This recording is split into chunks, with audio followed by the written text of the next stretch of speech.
Hello, Steel City Surge fans. Skippy here, coach of the Steel City Surge, back for another draft analysis. This time it is for the Professional Draft League, PDL, upload required division of Orange Islands. We are going to be running this division for the PDL, first time that we're ever doing an upload required league, and we're going to be throwing this back to Season 0 rules. Season 0, we allowed for some more high-tier Terra options. Only two types were allowed. One had to be stab, one had to be non-stab.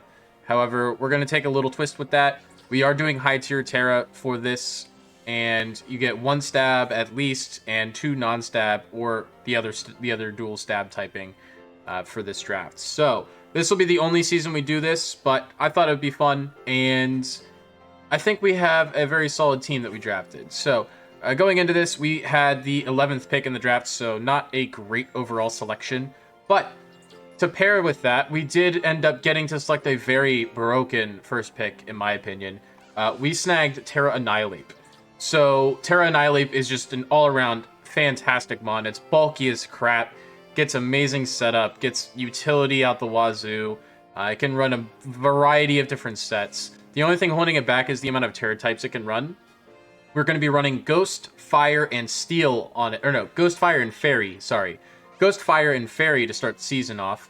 And I think all three types work very well with it. Terra Ghost for more powerful Rage Fist, as well as spin blocking capabilities. Terra Fire, so we don't have to get burned and we can set up on things. And Terra Fairy for just an overall defensive typing that's very useful for it. So I'm very excited to use Terra Annihilate. It is one of the many, many mons that we have never used before in draft on this team, and I'm very much looking forward to seeing what we can make it do with its immense bulk and just offensive prowess. Rage Fist is going to be so broken to use with Terra Ghost. For our second selection, I wanted Torn T, but it got sniped like 2 or 3 picks right before I selected, and I was deciding between Torn T. I really wanted it to pair with Annihilate, but I also was looking at this mon too, which I haven't used either, and that is Greninja. Greninja does have access to Battle Bond in this league. We enabled it last season, I believe. And it's a great offensive water and dark type with good priority, good overall move pool. It gets a broken ability and battle bond as well as Protean. Not to mention it also has access to Torrent if we ever wanted to run that. But it's very fast, has pivot, has great offensive move pool, great support options as well. So I can run it offensive, I can run it support, I can run it as a lead if I want to with spikes and toxic spikes and all that stuff. It's just got a variety of uses. I've never gotten to use it. I've never wanted to use it before either, but I think it just pairs very well with Annihilate, so it can U-turn into moves that Annihilate likes to take, so it can build up its Rage Fist, which is something I really want to see happen throughout the season. So, going into our third selection, we had to wait a while to get back to our third selection. This is another one that I personally did not expect to see this late in the draft. But it was sitting there, and I was like, I've never used this. It's going to give me some great hazard stack options. Plus, it's just a great overall typing. And we have options to deal with its weaknesses just a little bit with the mons we have and potential mons that we could get. So we ended up snagging Garchomp. This thing is a draft monster. It's so diverse in what you can do with it. It's a dragon type, which is awesome. It's a powerful dragon type. It gets Scale Shot for setup. Same with Swords Dance. It's got great stab moves. I mean, Dragon is just insane offensively, and same with Ground. Ground is just such a good offensive move. It's also offensive typing. It's also such a great defensive typing too, and it's just got great bulk across the board. It's got a very diverse move pool, so it can run a number of different things. You got Tank Chomp, the standard defensive Chomp. You got offensive setup. You can run Choice Band. You can run Rocky Helmet. There's just so many options you can do with this thing, and I've never gotten the chance to use it because it's never fallen past round 2 in my opinion, or in my experience at least. And if it has, it's just never fit on one of my teams. So I'm looking forward to using this guy throughout this season. He's probably going to be a big part of this team too. For our next selection, I was really hoping Screamtail would make it to me. But unfortunately, it got picked up again a couple of picks right before I went. So on the turn back, I ended up picking up another mon that I think could just be absolutely insane for us. We got Scizor. This thing gets knockoff with Technician boosted Bullet Punch. It gets U-turn. We can run Choice Band with this thing. We can run an Assault Vest. We could run Defog on it for hazard removal, which is big because I never get hazard removal this early in drafts. I never really tend to worry about it until it's way too late. So I'm glad I'm addressing it early with this. And Bug Steel is just an overall great typing. because its only weakness is fire. And we have Greninja there. We have Terra Fire and Terra Fairy Annihilate. Garchomp is just going to take fire hits crazy well. And Scizor can take the ice type hits that Garchomp doesn't like to take. So the pairing here is just, the team is just gelling together slowly, little by little. And I've never used Scizor either. I've never gotten the chance to use any of these mons in draft. They never fall to me, or they never fit on the teams that I've built. So I'm very happy that I can get to use these guys, because I think they could pose a big threat to my opponents throughout the season. My next pick, like I said, I wanted to get Screamtail, and I thought this was a solid substitute fairy. It did cost a little bit more, and I kind of double up on typings a bit, but we snagged Primarina. This thing can be pretty solid in draft. I mean, it gets flip turn. It's very bulky. It's very slow and defensive, but it can hit pretty hard on the special side of things. I mean, our only special attacker to this point is Greninja. You could consider Garchomp as a partial special attacker, but it mainly wants to run physical moves and never really wants to run special if it doesn't have to. But Primarina, it's a good fairy type. It gets access to flip turn, like I said, and there's a couple of different ways we can run this thing. It's definitely going to be a solid defensive backbone portion when paired with like Scizor and stuff, because Scizor can take the poison moves that Primarina doesn't like to take. Scizor can take the grass type moves that Primarina doesn't like to take and such. And Primarina can take the fire type moves that Scizor doesn't like at all. So the pairing there is, the team is just slowly coming together and gelling so nicely at this point. I'm very happy with this because, like I said, these mons I've never gotten to use. So the fact that I'm getting the option to use them now is really good in my opinion. I have the opportunity to use them, and I'm excited to see what they can do. And I think Primarina is going to be a big part of the season. Now, we're starting to get into some point troubles. We only had 110 points to use throughout this draft, and I think I was right around 30 or so at this point, because Greninja was 17 points, Terra Annihilate cost me 20 points, Scizor is 14 points, Garchomp is 17 points, Primarina was 12 points, so I'm using up a lot of points throughout this draft. Going into my next selection, we picked up Toxtricity because we needed a grounded poison type, and good grief, can this thing hit hard on the special side.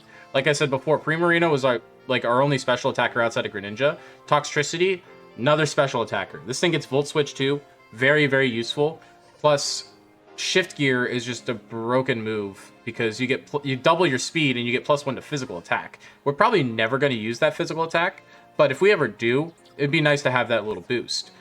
And having it as a grounded poison type, I mean, do we like taking ground type moves currently? No, not really, but we can address that in a little bit. I'm not too worried about that. But definitely wanted an electric type, definitely wanted a grounded poison. And this thing, I've never used Toxtricity. I've always been intrigued by it. I've wanted to draft it before, but it just never fit on any team that I had. I think this works out very well. I think this is a very good offensive but slower mon that can probably take a hit or two or cause some issues on the other team and just Volt Switch out, depending on if there's a ground type available or not, or Volt Absorb or whatever.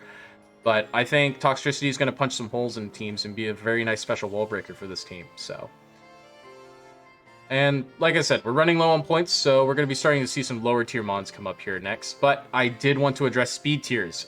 I really needed something that could fit between Garchomp and Greninja for the speed tiers, because I had some slower mons, but I had just a little bit of a gap. And I think I filled that with Espeon. Espeon's another mon that I've wanted to draft before because it gets Magic Bounce, so it's great for hazards. It's also a very fast special attacker with some very decent move pool. I mean, the evolutions don't have a great move pool, but I think Espeon does pretty well as the Psychic type. It gets access to screens, which is really nice.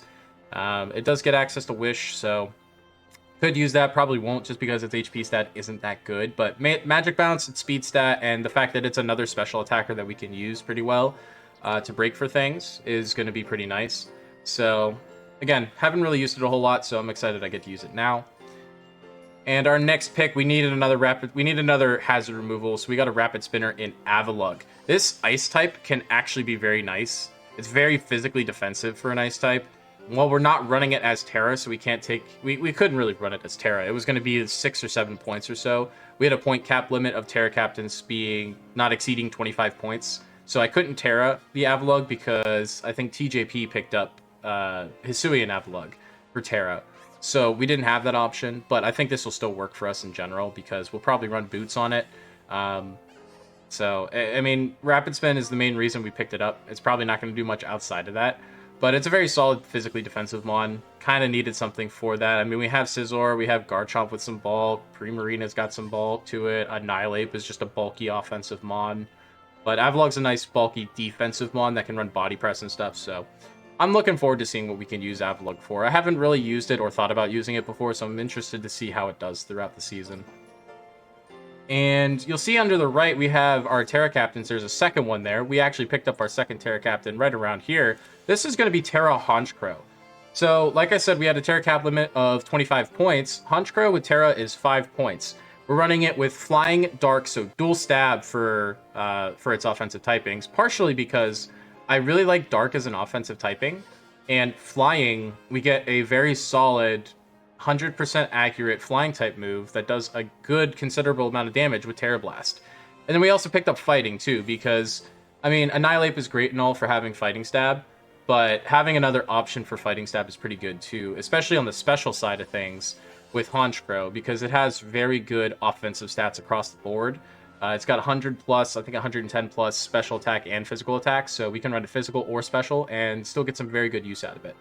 So I'm interested to see how Honchkrow does, because it's not something that you typically think as like a Terra Captain or Sweeper or anything like that, but it could be a nice breaker for us. So interested to see how it does.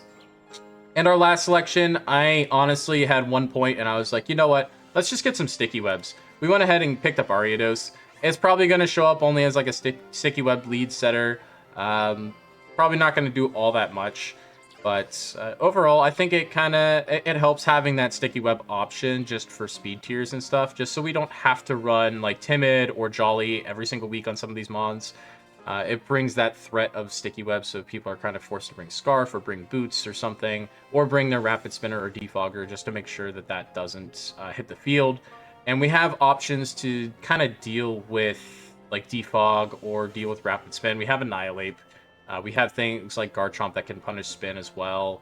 And we can bring in our potential breakers on those spinners as well, and even those defoggers too. So we have options to deal with all of that. A couple of keynotes from power rankings that were released to the division. Probably could use a knockoff user outside of Scizor and Ariados, but I think this team was going to work pretty well, all things considered. I'm very excited to use this team. Interested to see how it goes and where it takes us, and if we need to make any changes, we have our free agent moves that we can make, so we'll make those changes if we need to. I don't think we'll need to for a little bit. I think we're fine. We'll rock with this team for a while. Very excited to see how this team performs throughout the season. Thank you guys so much for watching. We'll see you for week 1 next week. So, peace.